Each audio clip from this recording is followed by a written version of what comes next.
Allah tak bisa ditengok. La tudrikuhul absaru. La tudrikuhul absaru.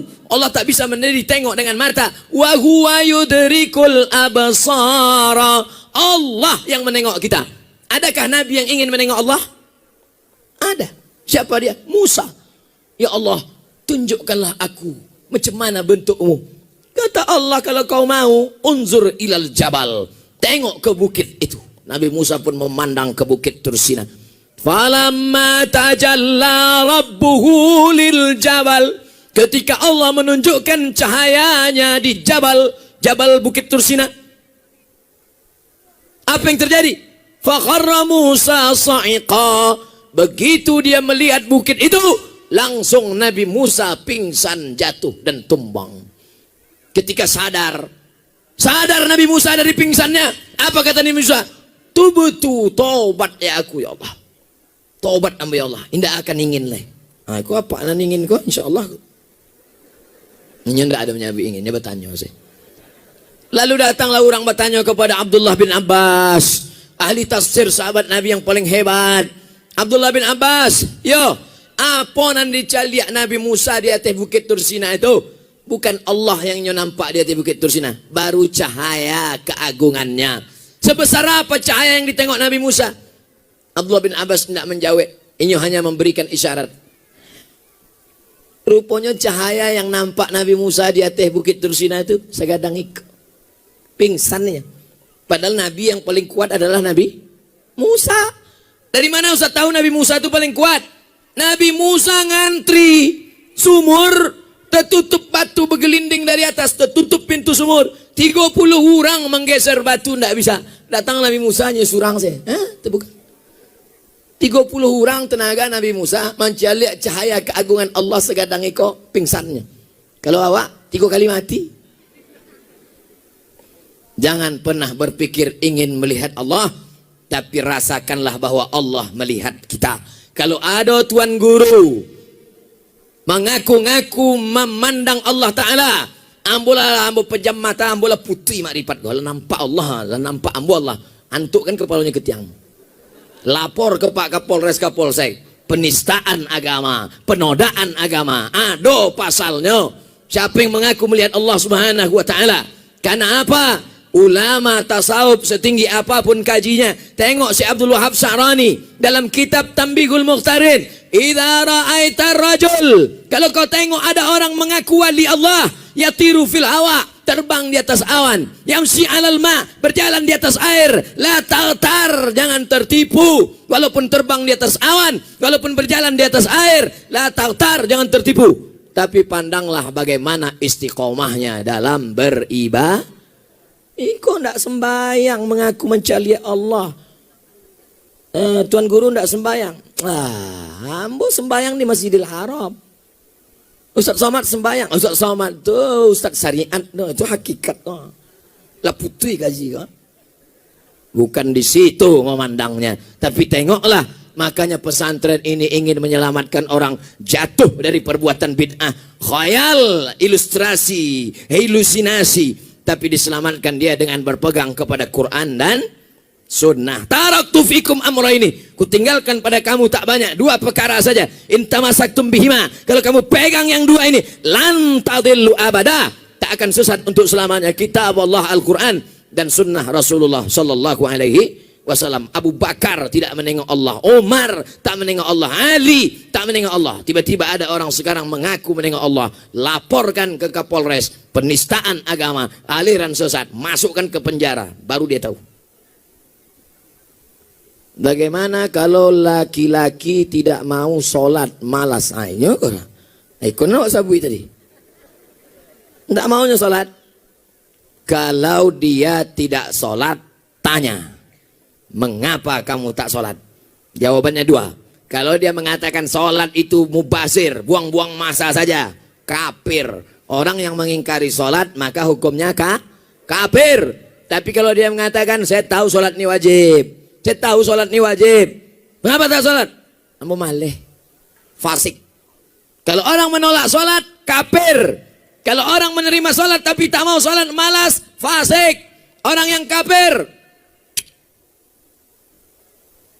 La yahillu damu mri'in muslim illa bi ihda salas. Tak halal darah orang untuk dipancung kecuali melakukan 3. Yang pertama, an-nafsu bin nafsi. Pembunuh dalam Islam tidak dipenjara, tapi dihukum pancung.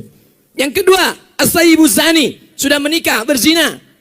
Ditanam sekerat setengah badan, lempar batu sampai mati. Yang ketiga, at-tariku lidinihi al-mufariqu lil jamaah. Orang yang murtad, mengingkari salat, mengingkari zakat, mengingkari ajaran Islam, mengingkari jilbab wajib. Halal darahnya. Kenapa? Karena dia sudah dianggap murtad, kafir dengan ajaran Nabi Muhammad sallallahu alaihi. Orang Islam yang murtad, bukan non muslim, beda kan? Nah, ini nanti dipotong ini. Wah, Ustadz radikal. Makanya tonton dari awal sampai habis. Susah kita kalau berlawan sama orang miskin, tak punya duit, tak punya paket 4 giga.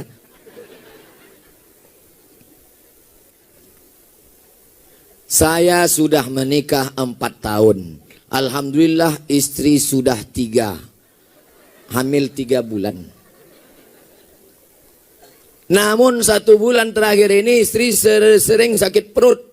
Sehingga saya tidak tega melihatnya.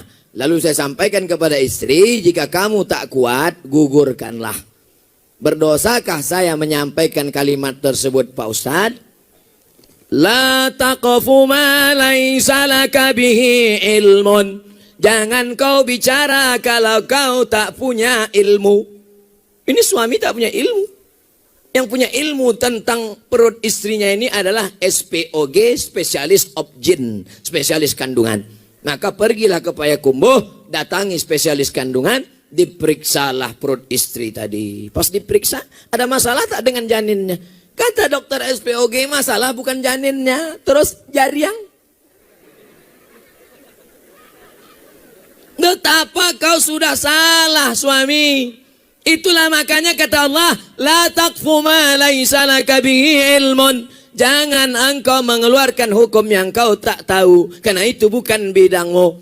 Serahkan kepada ahlinya. Idza wusidal amru ila ghairi ahlihi. Kalau diserahkan suatu perkara tidak pada ahlinya, fantaziris sa'ah, tunggulah kehancuran. Apa yang hancur? Janin anak di dalam hancur gara-gara suami yang tak paham.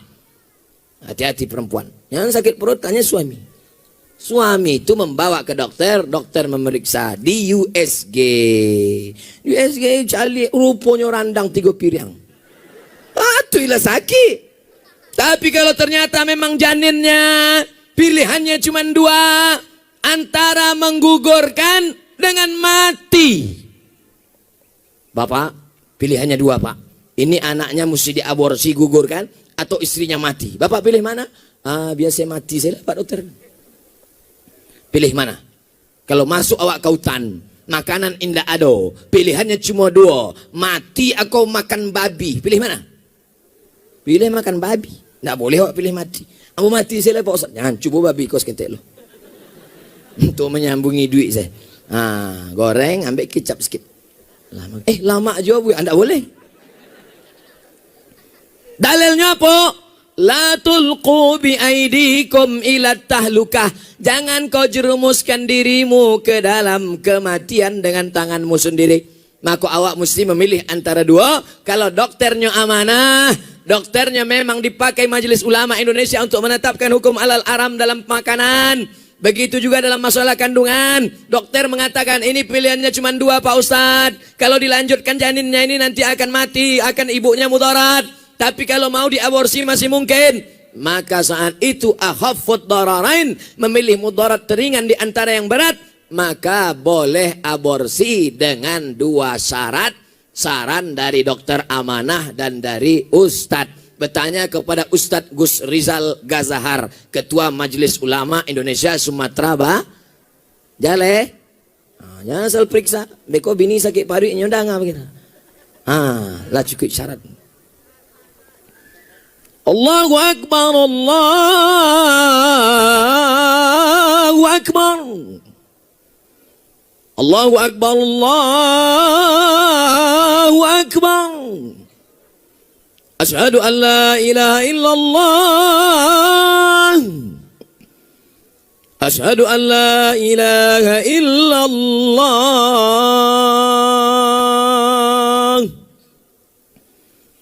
Asyhadu anna Muhammadar Rasulullah. Asyhadu anna Muhammadar Rasulullah. Hayya 'alas salah. Hayya 'alas salah.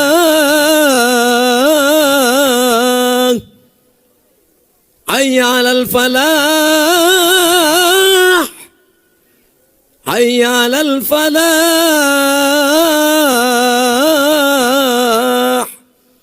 Allahu akbar, Allahu akbar. La ilaha illallah. Allahumma rabb hadhihi ad-da'wati at-tammati was-salati al-qa'imah ati sayyidina Muhammadan al-wasilata wal-fadilah wasyarafa wad-darajata al-'aliyata ar-rafi'ah wa ba'ath Allahumma maqaman mahmudan alladhi wa'adtah innaka la tukhliful mi'ad ya arhamar rahimin. Terima kasih atas segala perhatian. Mohon maaf atas segala kesilapan dan kekhilafan. Mudah-mudahan disampaikan Allah segala niat baik kita. Kalaupun seacara, tak tahu saya acara sudah selesai atau belum, tapi yang jelas sebelum pulang ambil botol-botol sampah-sampah, tisu-tisu, jaga kebersihan, buang pada tempatnya, karena kita sedang berada di pesantren Eko yang mementingkan lingkungan. Takbir, takbir, takbir. Assalamualaikum warahmatullahi wabarakatuh.